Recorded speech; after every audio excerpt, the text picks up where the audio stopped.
シリーズポストコロナ世界における分断と交流、外国人研究者が見たコロナ禍の日本。こんにちは、ナビゲーターのサヘルローズです。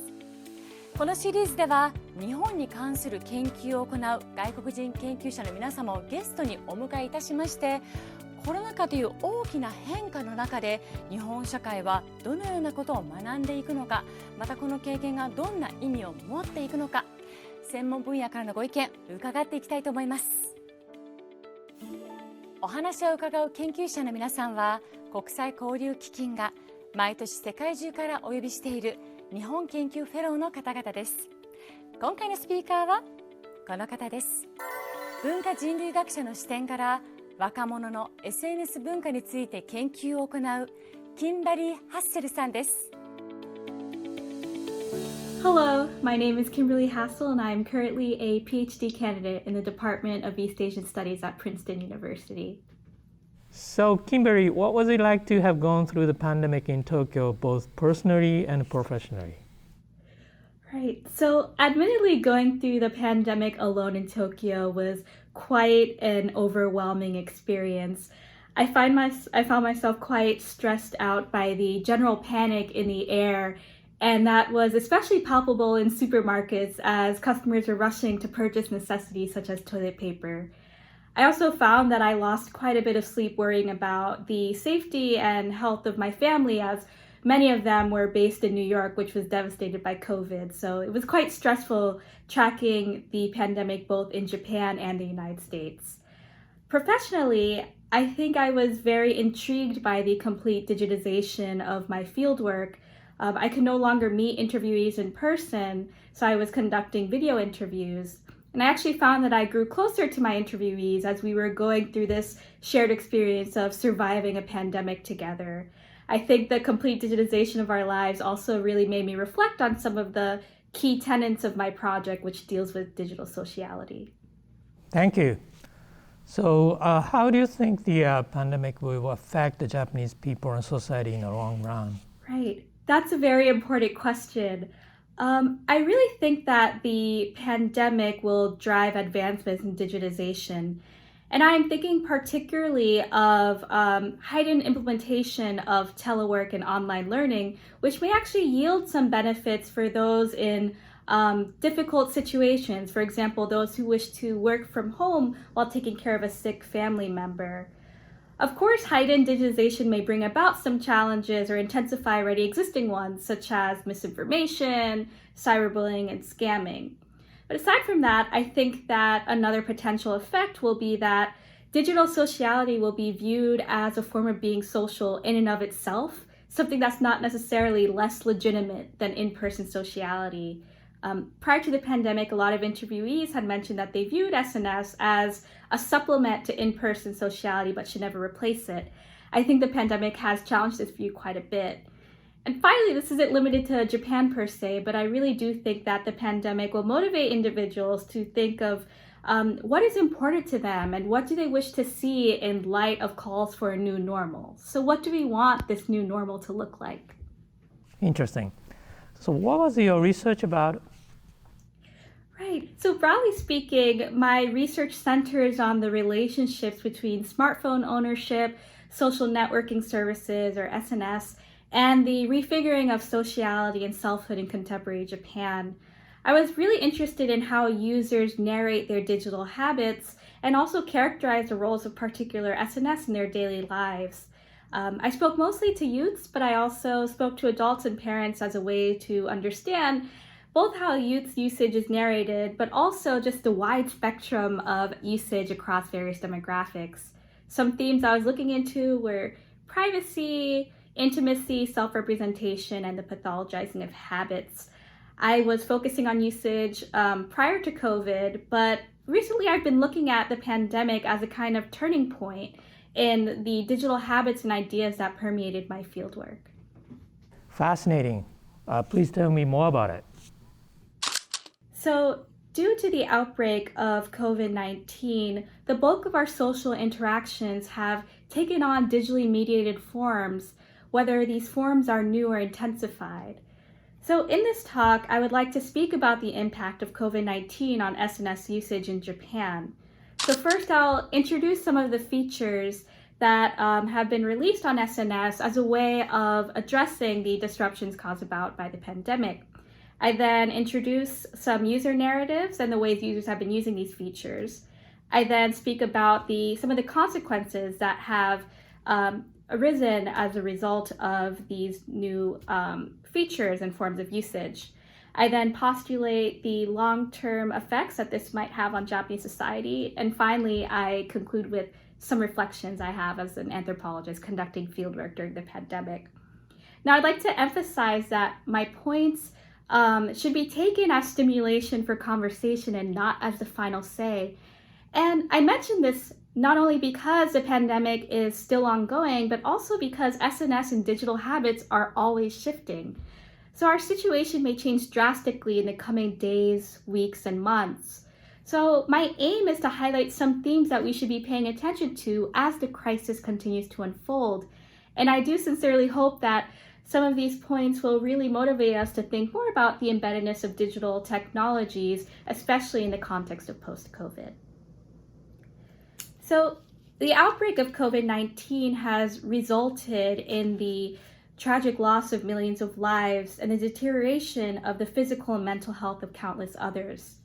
The pandemic has also resulted in the closure of schools, workplaces, borders, the cancellations of events, and the implementation of remote learning and telework. So it's perhaps unsurprising that the role of SNS in everyday life has become intensified as in-person interactions have become restricted and or impossible. And indeed, SNS have offered features, both new and redesigned, aimed at ameliorating the circumstances surrounding the pandemic. And here I'd like to introduce some of the features that have been localized and released in Japan. So in March and April of 2020, Instagram Japan released 2 stamps designed to be added to users' Instagram stories, Kyou no Kancha and Ouchijikan.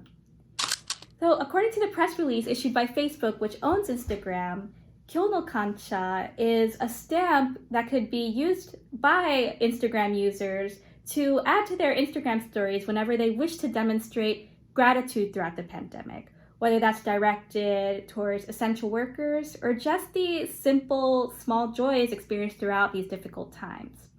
And each day at 7 p.m. for about 1 hour, users were able to view a collective Kyou no Kancha story on their Instagram homepage, similar to a slideshow. Ouchijikan was designed to allow users to share how they have been spending their time at home throughout the pandemic. And users could add this stamp to their story when sharing their favorite recipes, interior design ideas, or simple images and videos of hanging out at home. And similar to Kyou no Kancha, users were able to view a collective Ouchijikan story on their Instagram homepage. Now, both of these stamps can be really interpreted as a form of standing in solidarity with each other during these difficult times. However, I'd like to argue that Ouchijikan in particular may actually be viewed as a sort of accountability tool or a form of social management, which is a point I'll expand upon later in this talk. So during the pandemic, Line has also maintained a guide that introduces users to features that may aid them in spending their time at home in both a fun and comfortable manner. And the header of this guide is Uchi de Sugoso, or Let's Spend Time at Home. Examples of advertised features include ordering takeout or setting up group calls with friends. And there are even separate guides for online drinking parties, so online nomikai, or online homecoming, so online kise. Several SNS have also taken measures to ensure that users are receiving information from credible sources regarding COVID. And this is really crucial given the spread of misinformation throughout the pandemic on multiple platforms. So along with fact-checking measures, Twitter has actually issued a prompt that urges users to get information from credible sources whenever they search for terms related to COVID. In the case of Japan, users are given a link to the coronavirus information page provided by the Ministry of Health, Labor and Welfare. And similarly, we see that TikTok has partnered with entities such as the World Health Organization and the Tokyo Metropolitan Government to provide up-to-date and reliable information on the pandemic and remove any harmful misinformation that has been circulating among users. So, how have users been using SNS throughout the pandemic?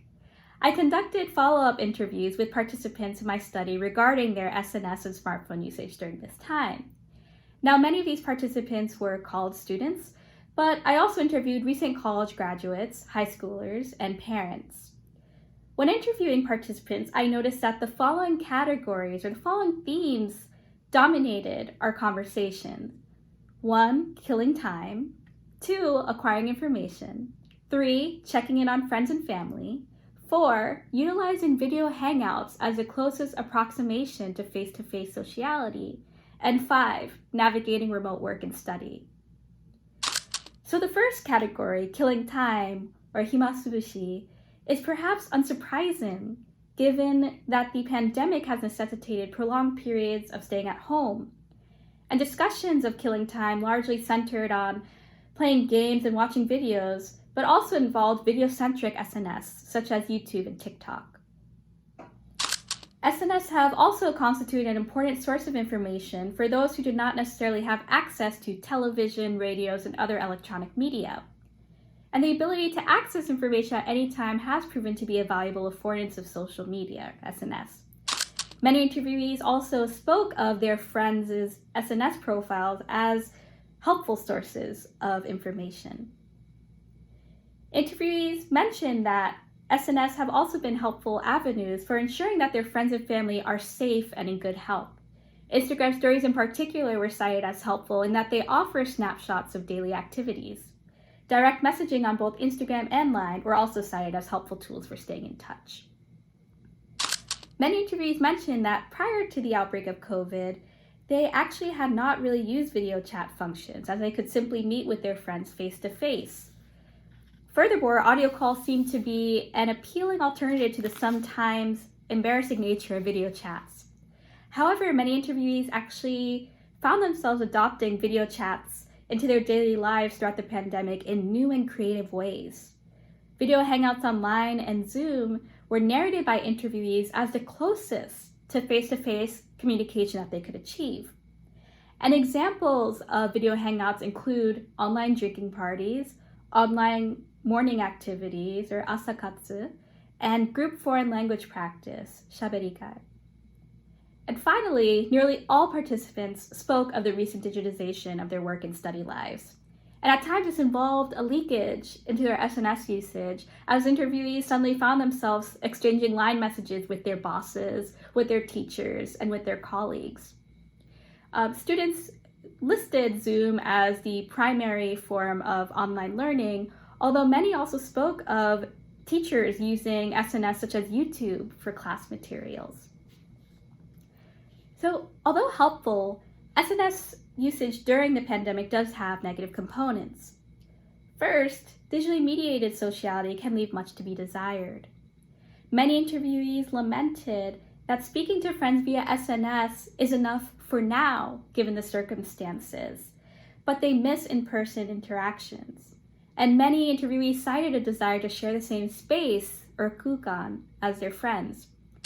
One interviewee, Chinami, actually held a stuffed animal during our interview to really demonstrate that physical affection is a really important part of nomikai for her, but this can't necessarily be fulfilled in its online iteration.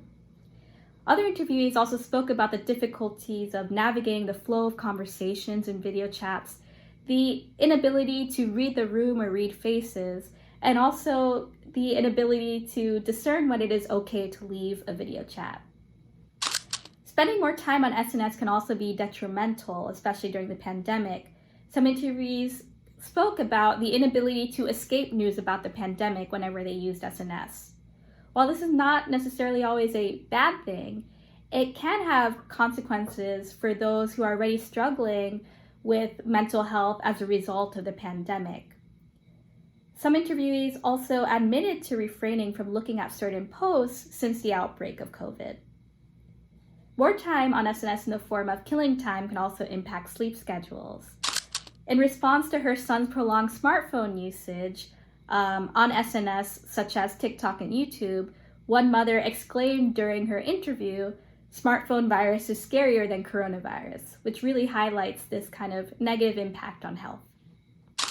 Additionally, there's a spread of misinformation or rumors referred to as dema or fake news by interviewees. Indeed, we see that the spread of dema on SNS such as Twitter have had consequences, such as the frantic followings of supposed safeguards against coronavirus, such as drinking hot water. The spread of misinformation during disaster is not uncommon. A notable example is the rapid circulation of a tweet claiming that a lion had escaped from the Kumamoto Zoo shortly after the Kumamoto earthquakes of April 2016. The nature of COVID, a deadly, highly contagious virus that we cannot see, has triggered unique anxieties that have resulted in a continuous seeking and spreading of information, which unfortunately includes both the unintentional and intentional spread of information that is unreliable or completely false. Now, here I would like to warn that I'll be transitioning to a topic that may be distressing, cyberbullying. So throughout the pandemic, issues of cyberbullying, nettoijime, online slander, hibochusho, and flaming, or enjo, have re-entered societal discourse. Of course, these issues existed before the pandemic. However, prolonged time at home, combined with stress and heightened usage of SNS, have perhaps resulted in an intensification of these issues. Enjo related to COVID has proliferated and tend to be directed towards individuals who upload photos or videos that seem to go against measures of quarantining and social distancing. The nicknames Jishiku Polisu and Jishiku Keisatsu, or self-restraint police, have circulated in reference to individuals, both online and offline, who have been taking active measures to condemn or criticize those who seem to be going out during the pandemic. Cyberbullying related to COVID has also been prevalent, most notably in the form of corona sabetsu, or corona discrimination. Such discrimination is directed towards people who are perceived to be at a high risk of carrying the virus, often based on stereotypes related to that person's background, their place of residence, their place of employment, or their age. Corona sabetsu has become a serious issue to the extent that municipal and prefectural governments are actually creating web pages dedicated specifically to addressing the issue. Some interviewees mentioned that the anonymity of SNS emboldens individuals to post comments or send messages online that they would not dare say in person. And they also mentioned that they have refrained from uploading any photos or videos on their Instagram that reveal that they have been going outdoors in fear of being judged or criticized by their friends or family or followers. And this does highlight the earlier point that I made about SNS being used as a form of accountability or social management. So where do we go from here? COVID-19 will have long-lasting effects on Japanese society. We already see that variants of the phrase new normal, such as atarashi atarimae and atarashi nichijou, have been circulating online, on television, and even in train stations. We already see calls by multiple societal actors, including government entities, for advancements in digitization. And such initiatives include implementing digital hanko, or official seals, to allow telework to operate more smoothly. Now, if we pair these initiatives with the already rapid growth of online businesses, careers in content creation and brand management on SNS, we can expect that the new normal will be a digital one. And some interviews were actually hopeful about this digitization, citing positive impacts on accessibility and commuting. In the coming years, SNS will offer new features, and new SNS will also arise. This may bring about new challenges and intensify already existing ones. But we already see proposals for ways of ameliorating these challenges.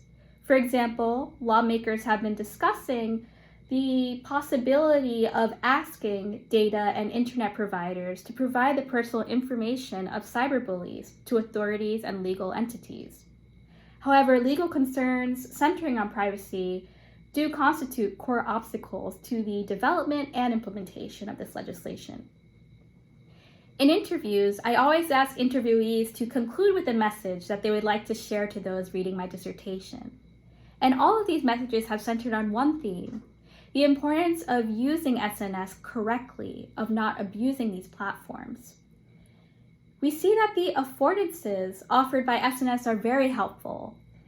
They have had positive roles in the acquisition and dissemination of crucial information, the ability to stay in touch with others, and the promotion of activism, such as the Black Lives Matter movement. However, we also see that SNS have been utilized for bullying, the spread of misinformation, and the perpetuation of oppression and hate speech. But instead of brushing these negative components aside as inevitable side effects of usage, individuals and various societal actors need to come together to promote SNS and digital media literacy. One of my interviewees recalled that his junior high school and high school offered a course once a year about online safety, though he confessed that he does not remember what was offering the course and suggested that schools work to include more curricula centering on anti-bullying measures and safety on SNS. Digital media literacy for a digital new normal would look like an added school curriculum that provides strategies for obtaining reliable information and discerning misinformation. It may also look like increased anti-bullying measures in the form of legislation and access to counselors. Digital media literacy may also look like the dissemination of resources that provide guidance on what to do when digital exposure is too much, whether in the context of work, school, or simply scrolling through SNS before bed. Digital media literacy can look like many things, and now is a time to investigate these possibilities. But at the same time, digital media literacy and digital safety in the new normal should not solely be the responsibility of users. The designers of SNS also need to intervene in ways that make it harder to misuse these platforms and analyze how the algorithms and affordances at work within their platforms may be harmful. But of course, this is a complicated process that involves questions of power, surveillance, freedom of expression, and privacy. When arriving in Tokyo in August 2019 to conduct my dissertation fieldwork, I would have never expected that half of this fieldwork would have involved surviving a global pandemic. So here I'd like to conclude by sharing some of my experiences and reflections as an anthropologist who did fieldwork during the pandemic. So when arriving in Tokyo, I had expected to use a combination of both in-person and digital methods and interactions with interviewees. However, the outbreak of COVID marked in-person interactions as impossible. So my fieldwork became completely remote and digital. I was on the ground in Japan, yet conducting fieldwork remotely, which seems paradoxical. Now, while my research does center on the digital, this transition was still difficult. Prior to the pandemic, I had reached the conclusion that to understand an individual's SNS usage, it really helps to observe their lives offline. So all the interviews that I had conducted prior to the pandemic were in person. Conducting interviews virtually has challenges. So for example, it's harder to read the room or kind of read the interviewee's face through the screen. So that was a bit of a learning curve. However, I was surprised upon realizing that my closeness with interlocutors had been intensified by the digital. I felt closer to them while communicating with them throughout the pandemic, even if they had only recently been recruited in my study. And I think that the major facilitator of this rapid intimacy was the fact that we were going through the same experience of surviving a pandemic and being in quarantine. Some of my digital interactions did involve formal interviews, but also involved new and creative ways of interacting, such as jointly participating in online yoga sessions. The digital poses opportunities for new forms of sociality, ones that are always on, but this also brings about questions regarding boundaries and ethics. So for example, video interviews meant that I was virtually present in the interviewee's room. So I had to be mindful in cases when the interviewee did not live alone, as some interview questions were deemed a bit too private or risky to speak about out loud in the presence of others. So in closing with my experience in the field, I wish to highlight that conversations on the new normal also applies to research. And digital methods have always been crucial and necessary, though I do think the pandemic has really highlighted the necessity of such methods an anthropologist should embark in the informal or formal study of digital ethnographic methods. I do wish to emphasize that physical presence is still important.